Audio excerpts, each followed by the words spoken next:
Hello viewers, আসসালামু আলাইকুম। আশা করি সকলে ভালো আছেন। আজকে আমি আপনাদের সাথে শেয়ার করব ট্রাফিক জ্যামহীন শহরের যে সুন্দর রাস্তাটা, এই সময়টা আমি আজকে আপনাদের সাথে শেয়ার করব। সো যেখানে আমি সবসময় আমার স্কুটার রাখি, সেই গলি দিয়ে ঢুকেছি। আর এই স্কুটারটা রাখার জন্য কিন্তু আমাকে ১,০০০ টাকা প্রতি মাসে ভাড়া পেমেন্ট করতে হয়। যারা বলেন শহরে থাকি, শহরে যে কী এক যন্ত্রণা, সেটা আপনি যদি না থাকেন শহরে তাহলে বুঝতে পারেন। প্রত্যেকটা ক্ষেত্রে আপনার টাকার প্রয়োজন। মানুষ যেমন বলে ঢাকায় থাকে মানুষ, ঢাকায় টাকা ওড়ে। আসলে টাকাটাতে তখনই উড়ে যখন তার পরিমাণে কিন্তু আপনার খরচ হয়। সো কথা না বাড়িয়ে আমি যাচ্ছি আমার অফিসের দিকে, কারণ আমার আজকে ৮টার শিফট, তাই আমাকে খুব দ্রুত যেতে হবে। আর আজকে আমার চ্যালেঞ্জ ৭ থেকে ৮ মিনিটের মধ্যে আমাকে অফিসে যেতে হবে, কারণ সকালবেলা পুরো রাস্তাটা ফ্রি থেকে। আর যে কথা সেই কাজ, দেখুন আমি অলরেডি হাফ কিলোর মতো চলে এসেছি, কোনো জ্যাম নেই, পুরো রাস্তাটা ফাঁকা। আর তাছাড়া আজকে যে ভিডিওটা করেছি কোনো জায়গায় স্লোও করে নেই, বাড়িয়েও দেয় নেই, জাস্ট যেভাবে ছিল সেমভাবে আমি ভিডিওটা আপলোড করব। আর চলে আসলাম প্রায় দয়াগঞ্জের কাছাকাছি। আর দেখুন মানুষ কী কষ্ট করছে সকালবেলা, নিজের পরিবারের মুখে হাসি ফোটানোর জন্য কত কঠোর পরিশ্রম করছে। আসলে এগুলো দেখলে নিজের প্রতি একটু, যে আল্লাহ আমাকে অনেক ভালো রেখেছে, এটা নিজেকে একটু সান্ত্বনা দিই। কারণ যদিও যে যে জায়গার থেকে তার জায়গা থেকে সুখে নেই, তারপরেও নিজেকে বোঝানোর চেষ্টা করি যে আমি আসলে ভালো আছি, আল্লাহ আমাকে ভালো রেখেছে। সো চলে আসলাম দয়াগঞ্জ মোড়ে। আর এই যে দেখুন, এই দয়াগঞ্জ মোড়ে আমাকে ম্যাক্সিমাম 10 থেকে 12 মিনিট দাঁড়িয়ে থাকতে হয়, কিন্তু আজকে সকাল 6:30টায় বের হওয়ার কারণে আমি কোনো জ্যাম পাইনি। এখন তাছাড়া অন্য কোনো সময় বা 2টার শিফটে যদি কোনো ডিউটি হয়ে যদি আমি যেতে চাই, প্রচুর জ্যাম থাকে। এই রাস্তাগুলোতে ঢোকাই যায় না। এই পাশ দিয়ে হাতের বাম পাশে একটা রাস্তা আছে, আবার এই এই যে সিএনজিটা দেখতে পাচ্ছেন, এটার পাশে একটা রাস্তা। এই রাস্তা কিন্তু আমার বাসাটা খুব কাছে, কিন্তু এদিকে রাস্তা কাজ হওয়ার কারণে কাজ শুরু হয়েছে, পিচ ঢালাই চলছে। ওই পিচ ঢালাইয়ের পর থেকে আমার জ্যামটা আর পোহাতে হবে না। এদিক দিয়ে সোজা আমি চলে যেতে পারো রাজধানীর সামনে দিয়ে সোজা আমার অফিসে। আমার অফিসটা পড়েছে আবার স্বরাষ্ট্র মন্ত্রণালয়ের ঠিক অপোজিটে। তাছাড়া আমি কী চাকরি করি সেটা কিন্তু আমি আপনাদের সাথে শেয়ার করি না, কারণ এটা শেয়ার করবো কোন দিন, যেদিন আমি একটা ভালো কিছু করব, নতুন একটা দিকে যখন মুভ করবো, তখন আমি আমার বিস্তারিত শেয়ার করব, যদি আমি সাকসেস হই। আর যদি আমি সাকসেস না হই, তাহলে তো আপনাদের সাথে শেয়ার করতে পারবো না। আর ঢাকা শহরের সবচেয়ে বড় সমস্যা হলো রিক্সা। আপনি মনে করেন সকাল যে কোনো সময় বের হবেন, দেখবেন আপনার সামনে দিয়ে রিক্সা আগে যাচ্ছে। তাছাড়া লোহার বটি, মনে করেন যে প্রাইভেট কার বলেন, বাইক বলেন, তারা কিন্তু সচরাচর রিক্সাকে ধাক্কা দিতে পারে না। যখন ধাক্কাটা লাগে তখন নিজের গায়েই পড়ে, কারণ রিক্সার উপস্থিতি তো বুঝতেই পারছেন। তাছাড়া ঢাকা শহরে কিন্তু এখন প্রচুর রিক্সার প্রভাব বেড়ে গেছে। আপনি ওরা রিক্সাওয়ালা ভাইয়েরা শুধু পাচ্ছে না ফ্লাইওভার উঠেতে। তারপরেও একদিন একটা ঘটনা আছে, এই ভিডিওটা আমার কাছে আছে, আমি আপনাদের সাথে শেয়ার করব। একদিন দেখি ফ্লাইওভারের উপর দিয়ে এক রিক্সা উঠে গেছে। তারপর দেখি ফ্লাইওভারের উপর আর যেতে পারছে না, যে কারণে আমার ড্রাইভার অনেক গালিগালাজ করেছে, ট্রাক ড্রাইভার, বাস ড্রাইভাররা। কারণ উনি আর উঠতে পারতেছিল না। কারণ ফ্লাইওভারের উপর উঠলে তো প্রচুর প্রেশার ক্রিয়েট হয়, আর রিক্সা তো ওরকমভাবে প্রেশার নিয়ে উপর উঠতে পারে না। বলতে বলতে আমি চলে এসেছি দয়াগঞ্জ। আর তাছাড়া আমি স্কুটার ইউজ করি, এটা আপনারা অনেকেই জানেন। আর এই দয়াগঞ্জ এই মোড়ে এই জায়গাটা যদি এক্সপ্লেন করতেছে, এটা বলে শেষ করা যাবে না। 10টার পরে এই জায়গাটা এত জ্যাম থাকে, মাথায় পুরা আগুন হয়ে যায় যদি এই জায়গাটা আসি।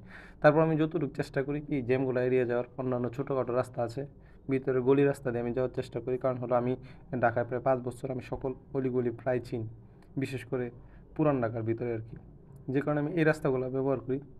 আর আজকের এই যে দেখুন পুরো রাস্তাটা ক্লিয়ার, যেতেও অনেক ভালো লাগতেছিল। আজকের এই সময়টা আমি আপনাদের সাথে এক্সপ্লেন করতে অনেকটা আমার ভালো লাগতেছে, কারণ হলো যদি অন্য কোনো দিন এক্সপ্লেন করতাম তাহলে জেমের কারণে আমি অতিষ্ঠ হয়ে যেতাম, তারপর আমি ভিডিও অফ করে দিই। আর অ্যাকশন ক্যামেরা আমি ওরকমভাবে ভিডিও করতে পারি না, আপনাদের সাথে শেয়ারও করতে পারি না। তাছাড়া কন্টিনিউয়াস শেয়ার করতে চাই, আমার কারিগরি কিছু ত্রুটি, আমি এডিটিংটা ভালো পারি না, যা ভিডিও করি তাই আমি আপনাদের সাথে শেয়ার করি।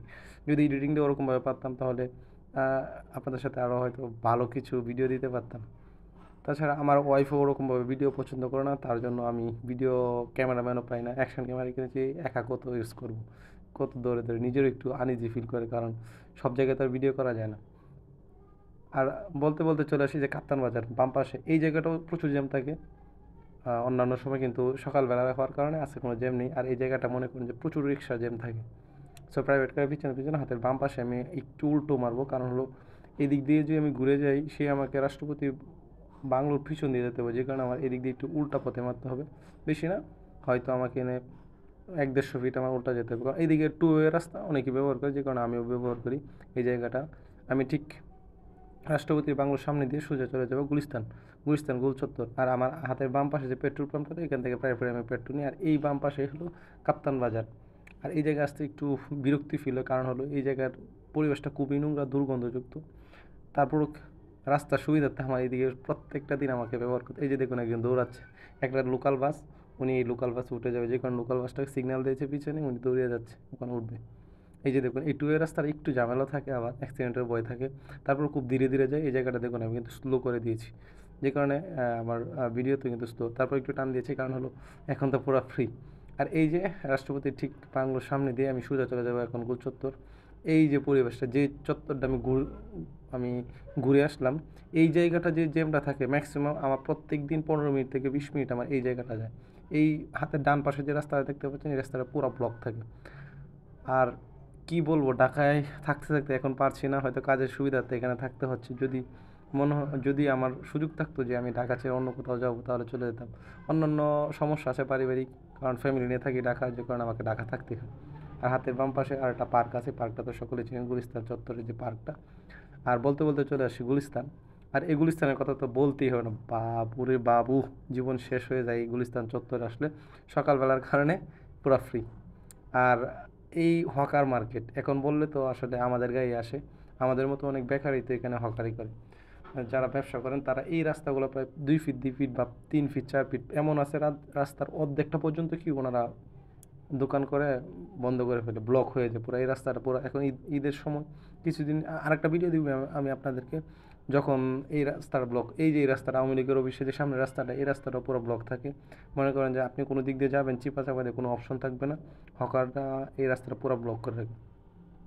বাইতুল মোকাররমের সামনে তো প্রচুর সবসময় জ্যাম থাকে, এটা তো আপনারা জানেন, এটা এক্সপ্লেন করার তো আর কিছু নেই, ডিফারেন্ট কিছু নেই। সো খুব দ্রুতই চলে আসলাম zero point, Gulistan zero point. এই জায়গা নিয়ে তো কিছু বলার নাই, যারা ঢাকায় আসেন কখনো একবার হলো আসেন, তাহলে আপনারা গুলিস্তান জিরো পয়েন্ট নিয়ে আর বেশি কিছু বিস্তারিত বলতে হবে না। তাছাড়া খুব দ্রুতই আমি চলে আসছিলাম।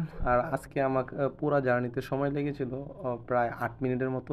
আমার ভিডিওটা ছিল 7 মিনিট সামথিং, 2-3 সেকেন্ড। তাছাড়া একটু একটু আছে হলো আমি বাসা থেকে যখন আমি স্কুটার পর্যন্ত যাই। আর এই পাশের পার্কটা এখনও উদ্বোধন হয়নি, এই পার্কটা খুলে দিলে অনেকটা সুবিধা হবে, আমরা এই জায়গায় অনেকটা সময় কাটাতে পারবো যখন অফিস শেষ হবে। তাহলে এই পাশে স্বরাষ্ট্র মন্ত্রণালয়। বিয়ার্স, অনেকক্ষণ কথা বললাম। তাছাড়া আরেকটা বিষয় আমি আপনাদের সাথে শেয়ার করি, সেই বিষয়টা হলো মানুষের কোনো কথার কষ্ট পেয়ে আপনি আপনার কাজ থেকে দূরে থাকবেন না, চেষ্টা করবেন ভালো কিছু করার জন্য।